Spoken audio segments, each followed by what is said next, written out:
नमस्कार। इस वीडियो में एसएससी जीडी कांस्टेबल एग्जामिनेशन की तैयारी के लिए हम लोग हिंदी के पिछले साल के प्रश्नों को देखने वाले हैं। मैं आपको बता दूं कि 20 फरवरी 2024 को जो एग्जामिनेशन हुआ था वहीं के थर्ड शिफ्ट के हम लोग हिंदी के सभी प्रश्नों को देखेंगे। पहले और सेकेंड शिफ्ट का वीडियो हमने अपलोड कर दिया है, आप जाके देख सकते हैं। बाकी आप इस वीडियो में बने रहिए और चलिए हम लोग हिंदी के प्रीवियस ईयर के प्रश्नों को देखते हैं, क्योंकि प्रीवियस ईयर के प्रश्न ही हमें आगे के एग्जाम की तैयारी के लिए बेहतर बनाते हैं। आप इस वीडियो में बने रहिए और चलिए देखते हैं। देखिए, बहुत इजी लेवल के प्रश्न पूछे गए हैं और ऐसे ही प्रश्न आगे भी पूछे जाएंगे। आप बेहतर तैयारी करते रहिए, पढ़ते रहिए और बढ़ते रहिए। देखिए, दिए गए वाक्य में रेखांकित शब्द के लिए सही शब्दों वाले विकल्प का चयन करना है, मतलब करेक्ट इसको करके देखना है कि कौन सा करेक्ट हो रहा है, कौन इसका शुद्ध रूप है। कैदियों को कुत्ते की तरह घसीटा गया, इसका हमें शुद्ध रूप खोजना है। देखिए, कैदियों के कुत्तों की तरह घसीटा गया, यह पढ़ने में यटपटा लग रहा है ना। कैदियों के नहीं होना चाहिए, यहाँ पे तो को होना चाहिए। आगे बढ़ते हैं। परिवर्तन की आवश्यकता नहीं है इसमें परिवर्तन की आवश्यकता। आगे देखते हैं। कैदियों के, फिर क्या गया ना, नहीं। यहाँ पे देखिए, कैदियों को कुत्तों की तरह घसीटा गया, यहाँ कुत्ते नहीं कुत्तों होता तो सही होता, तो करेक्ट आंसर ऑप्शन 4 होगा। चलिए बढ़ते हैं प्रश्न संख्या 2 के साथ। सेकेंड प्रश्न आपके सामने है। निम्नलिखित प्रश्न में 4 विकल्पों में से उस विकल्प का चयन करें जो कोष्टक में दिए गए शब्द के पर्यायवाची शब्द का सही विकल्प नहीं है। मतलब कोष्टक में शब्द के आम है, हमें इसका पर्यायवाची नहीं खोजना है।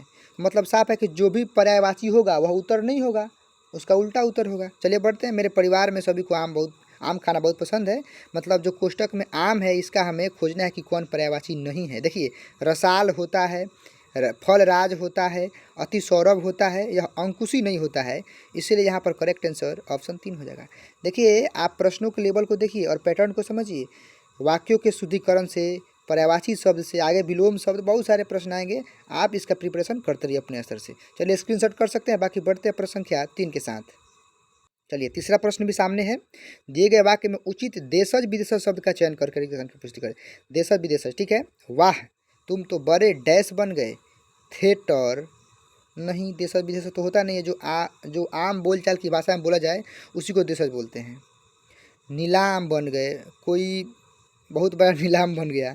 लालटेन बिल्कुल गलत। ऑफिसर, ऑफिसर का ही देशज रूप ऑफिसर, ठीक है। मिला जुला कर है, देशज में और विदेशज दोनों को मिला दिया गया है, ठीक है। इंग्लिश जो ऑफिसर होता है उसी को टूटी फूटी भाषा में ऑफिसर बोला जाता है, और चूंकि देशज विदेशज का पूरा कॉम्बो यहाँ पे देना है, इसीलिए क्या होगा, ऑफिसर। करेक्ट आंसर ऑप्शन 2 होगा। उम्मीद है आप समझ रहे होंगे। चलिए बढ़ते प्रश्न संख्या 4 के साथ।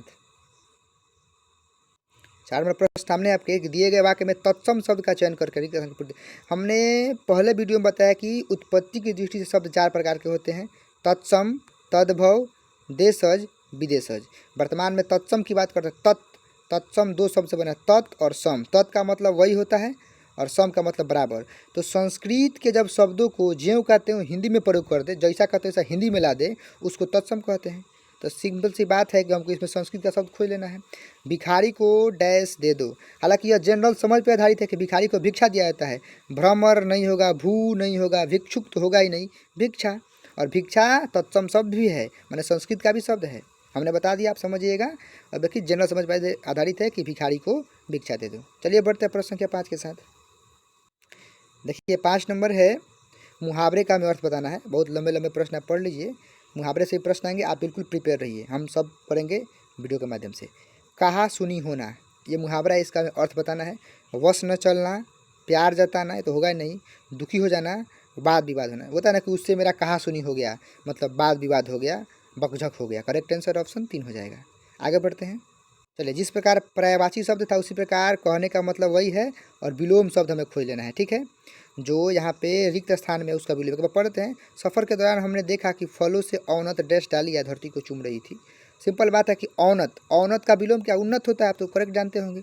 औनत मतलब गिरावट होता है और उन्नत का मतलब बढ़ोतरी होता है, ठीक है। औनत का उन्नत विलोम होगा, बस सरल उत्तर है। बहुत देखिए कितने सरल सरल उत्तर हैं और कितने सरल प्रश्न पूछे गए हैं। हमें मतलब है स्कोरिंग सब्जेक्ट से। हिंदी बिल्कुल स्कोरिंग सब्जेक्ट है और बहुत अच्छे नंबर आप गेन कर सकते हैं, 20 में 20 कर सकते हैं। बस आप बने रहिए। आगे बढ़ते हैं प्रश्न संख्या 7 के साथ। प्रश्न संख्या 7 है, निम्नलिखित प्रश्न में दिए गए 4 विकल्पों में से विकल्प चयन करें जो दिए गए मुहावरे के अर्थ को, बस वही है, मुहावरे के अर्थ को बताना। देखिए 2 मुहावरों से प्रश्न आ गए, आप बिल्कुल प्रिपेयर रहिए। चलिए देखिए, तंग हाल होना, बहुत अधिक बीमार होना, मानसिक बीमारी होना, युद्ध में फंसना या आर्थिक तंगी होना, वही आर्थिक तंगी होना है जो मुद्रा रुपये पैसे से संबंधित है। आर्थिक तंगी, करेक्ट आंसर ऑप्शन 3 होगा। आगे बढ़ते हैं प्रश्न संख्या 8 के साथ। 8 नंबर वही है जो कोष्ठक में शब्द है, उसके लिए इस बार पर्यायवाची शब्द ही खोजना है। बहुत अच्छा है। इकट्ठा का हमें पर्यायवाची खोज लेना है। देख लीजिए, प्रश्न पढ़ लीजिए।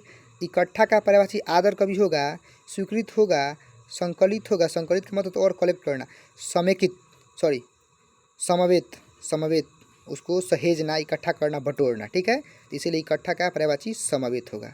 उम्मीद आप समझ पा रहे होंगे। आगे बढ़ते हैं प्रश्न संख्या 9 के साथ। 9 नंबर पढ़ते हैं, वही है रिक्त स्थान के लिए भाववाचक संज्ञा। बिल्कुल सही बात है, संज्ञा से प्रश्न आया है और हमें भाववाचक संज्ञा को बताना है। देखिए, किसी ने सच ही कहा है, जिसे डैश आता है वही माता के दर्शन के लिए जा पाता है। तो एक तो ये है कि हमें भाववाचक संज्ञा खोजना है। बाकी यह समझ पे आधारित भी है कि यहाँ पे रह के चेक कर सकते हैं चारों ऑप्शन को कौन सटीक बैठ रहा है। किसी ने सच ही कहा है, जिसे डैश आता है। बुलाना आता है, बिल्कुल गलत लग रहा है। बुलवाया आता है, बिल्कुल गलत है।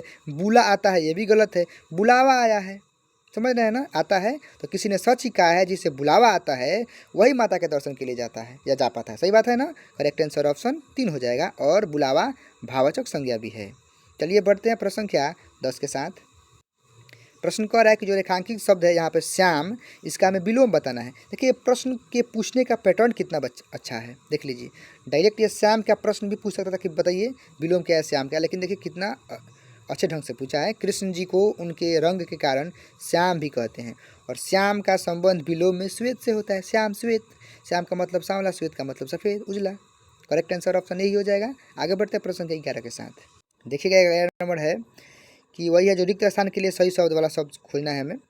आज वही देश सबसे डैश है जिसके पास ज्ञान की अद्भुत शक्ति है। अब देखिए, जिसके पास ज्ञान की अद्भुत शक्ति है, कभी हारा हुआ होगा जी? नहीं होगा। दुखी होगा, पिछड़ा होगा? नहीं। सब कुछ तो ज्ञान पे आधारित है, शिक्षा पे आधारित है। क्या होगा? कामयाब होगा। ये तो जनरल समझ पे आधारित है कि आज वही देश सबसे कामयाब है जिसके पास ज्ञान की अद्भुत शक्ति है। यह आपके समझ पे भी आधारित है। एग्जाम में रटा रटा नहीं चलता है, कुछ आपके वहाँ के कंसेप्ट होते हैं और कुछ जनरल समझ पे आधारित भी प्रश्न पूछ लिए जाते हैं जो आप बिना इधर उधर के भी आसानी से कर सकते हैं, ठीक है। आगे बढ़ते हैं प्रश्न संख्या 12 के साथ, ठीक है। इसमें देखिए बोला कि शुद्ध बर्तनी वाले विकल्प का चयन करना है। मृत्यु, देखिए मृत्यु जो होता है हरस उकार से लिखाता है, ये गलत है। किसकी तैयारी, देखिए तैयारी ऐसे नहीं लिखा था, आप खुद समझ सकते हैं। तैयारी नहीं, तैयारी होता है। हमें शुद्ध बर्तनी खोजना है कौन से वाक्य में है। किसकी तैयारी कर रहे हो? आग लगने का कारक, कारण तो होता नहीं है जी, आग लगने के कारण होना चाहिए था, यहाँ पे कारण सब नष्ट हो गया। तो बच गया एक ही ना ऑप्शन जी, पहला करेक्ट होगा। मेरी प्रार्थना स्वीकार करें, बिल्कुल सही आंसर है। जो शुद्ध है यही है, ऑप्शन ए। उम्मीद आप समझ पा रहे होंगे। चलिए बढ़ते हैं प्रश्न संख्या 13 के साथ। देखिए बहुत लंबा प्रश्न है जी। वही है कि हमें वाक्यांश में त्रुटि को पहचानना है कि कहाँ त्रुटि है। चलिए हम आपको बता देना चाहते हैं। पहले पढ़ते हैं, होली पर हमें अप्राकृतिक रंगों से त्यौहार को नहीं मनाना चाहिए। यहाँ तक तो बिल्कुल सही है, बल्कि प्राकृतिक फूलों के रंगों से और अबीर को होली खेलनी चाहिए। अबीर को, देख लीजिए, अबीर को होली खेलना चाहिए जी? नहीं, अबीर से होली खेलनी चाहिए। हो सकता था ना, तो बस यहीं पे गड़बड़ लग रहा है। तो अबीर से यहाँ चाहिए, तो बस देख लीजिए यही क्या है, अशुद्ध है कि अबीर को होली खेलनी चाहिए, ये गलत है। यहाँ पे अगर से होता तो सही होता। हमसे पूछ रहे हैं कि कहाँ पे गलती है, तो बस यही है कि अबीर को होली खेलनी चाहिए, ये गलत है। उम्मीद है आप खूब बना समझ पा रहे होंगे। आगे बढ़ते हैं प्रश्न संख्या 14 के साथ। देखिए 14 नंबर है, दिए गए वाक्य का वह भाग ज्ञात करें जिसमें कोई त्रुटि है। वही आ गया ना, विद्वानों के बीच बोलने का उत्साह भला कौन ही करेगा। अब देखिए यहाँ पे उत्साह क्या नहीं होना चाहिए ना जी, विद्वानों के बीच बोलने का साहस बोल सकते हैं, तो बस उत्साह भला कौन करेगा, यहीं पे त्रुटि मिल रहा है। आगे बढ़ते हैं प्रश्न संख्या 15 के साथ। 15 है, दिए गए वाक्य में रेखांकित शब्दों के लिए सही शब्दों वाले विकल्प का चयन करना है। जो परिश्रम करते हैं वह सफल होते हैं। वह, अब बताइए, जब जो आ गया शुरू में पुलिंग बोला, सॉरी बहुवचन आ गया, तो यहाँ पे भी बहुवचन होना चाहिए ना जी। देख लीजिए करेक्ट आंसर ऑप्शन 4 दिखाई दे रहा है कि जो परिश्रम करते हैं वे सफल होते हैं। बाकी थोड़ा हम वैसे भी देख लेते हैं सबको पढ़कर। जो परिश्रम करते हैं जो सफल होते हैं, बिल्कुल गलत है। जो परिश्रम करते हैं वह सफल होता है, यहाँ पे बहुवचन, यहाँ पे एक वचन, वाकई ही गलत है। जो परिश्रम करते हैं वैसे सफल, बिल्कुल गलत। एक ही प्रश्न एक ही ऑप्शन सही लग रहा है, जो कि हर एक रूप से सही है। जो परिश्रम करते हैं, शुरू में बहुवचन बाद में बहुवचन, वे सफल होते हैं। करेक्ट आंसर ऑप्शन 4 होगा। उम्मीद आप समझ पाओगे।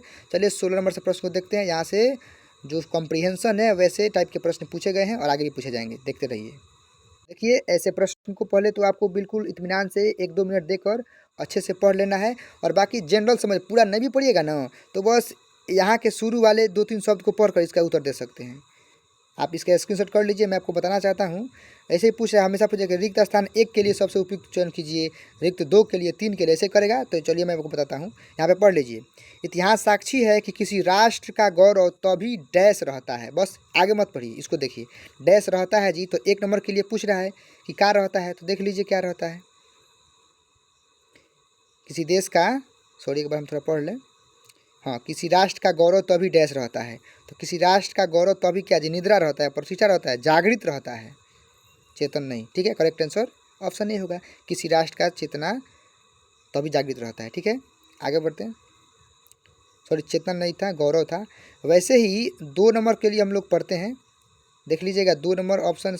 मैं थोड़ा सा इसको जूम इन करने का प्रयास करता हूँ। ठीक है, देखिए यहाँ पे है, आगे बढ़ते हैं। बलिदान परंपराओं को अगली डैश को भी सिखाता है। ठीक है, स्वाभिमान, जब वो अपने स्वाभिमान और बलिदान की परंपराओं को अगली डैश को, अगली नवीन को, दुनिया को, प्राचीन को, पीढ़ी को, ऑप्शन 4 दिखा रहे हैं आपको, पीढ़ी है, अपनी अगली पीढ़ी को सिखाता है।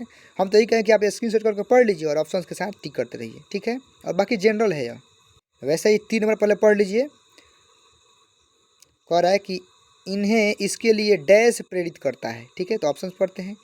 इन्हें इसके लिए डैश, तो घनिष्ठ, अनेक, घोर, निरंतर। इन्हें इनके लिए निरंतर प्रेरित करता है, हमेशा प्रेरित करता है। सिंपल है, आगे बढ़ते हैं।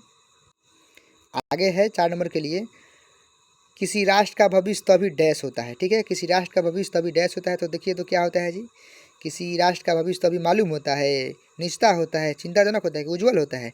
किसी राष्ट्र का भविष्य तभी उज्ज्वल होता है। आगे पढ़ लीजिए, जब वो अपने अतीत के अनुभवों और विरासत के गर्व से पल पल जुड़ा रहता है। बाकी देखिए 5 नंबर के लिए भी पढ़ते हैं। भंडार है, समृद्ध इतिहास है, चेतना में सांस्कृतिक डैश है। चलिए पढ़िए और देखिए। 5 नंबर के लिए पढ़ लीजिए और उत्तर होगा, फिर भारत के पास तो गर्व करने के लिए अथाह भंडार है, समृद्ध इतिहास है, चेतना में सांस्कृतिक कोष्ठक है, चेतना में सांस्कृतिक विरासत है। करेक्ट आंसर ऑप्शन 2 होगा। तो देखिए इस वीडियो में हम लोग 20 हिंदी के प्रीवियस ईयर के प्रश्न कर पाए हैं। चलिए अगली वीडियो में हम लोग अगले शिफ्ट के और अगले दिन के प्रश्नों को करेंगे। आप ऐसे प्रश्नों करने के लिए हमसे जुड़ सकते हैं और बेहतर तैयारी कर सकते हैं। चलिए आप पढ़ते रहिए, बढ़ते रहिए, और मिलते हैं अगली वीडियो में। तब तक के लिए थैंक यू।